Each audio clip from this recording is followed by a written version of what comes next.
एक मेंढकों की टोली जंगल के रास्ते से जा रही थी। अचानक दो मेंढक एक गहरे गड्ढे में गिर गए।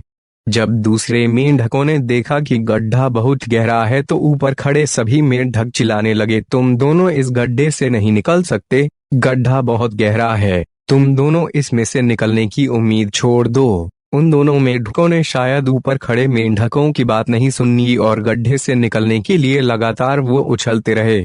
बाहर खड़े मेंढक लगातार कहते रहे, तुम दोनों बेकार में मेहनत कर रहे हो, तुम्हें हार मान लेनी चाहिए, तुम दोनों को हार मान लेनी चाहिए, तुम नहीं निकल सकते।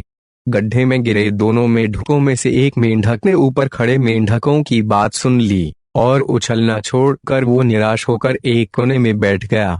दूसरे मेंढक ने प्रयास जारी रखा, वो उछलता रहा जितना वो उछल सकता था। बाहर खड़े सभी मेंढक लगातार कह रहे थे कि तुम्हें हार मान लेनी चाहिए, पर वो मेंढक शायद उनकी बात नहीं सुन पा रहा था और उछलता रहा और काफी कोशिशों के बाद वो बाहर आ गया। दूसरे मेंढकों ने कहा, क्या तुमने हमारी बात नहीं सुनी?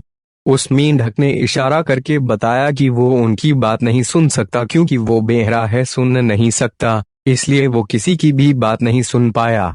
वो तो यह सोच रहा था कि सभी उसका उत्साह बढ़ा रहे हैं। जब भी हम बोलते हैं उनका प्रभाव लोगों पर पड़ता है, इसलिए हमेशा सकारात्मक बोलें। लोग चाहें जो भी कहें, आप अपने आप पर पूरा विश्वास रखें और सकारात्मक सोचें। कड़ी मेहनत, अपने ऊपर विश्वास और सकारात्मक सोच से ही हमें सफलता मिलती है।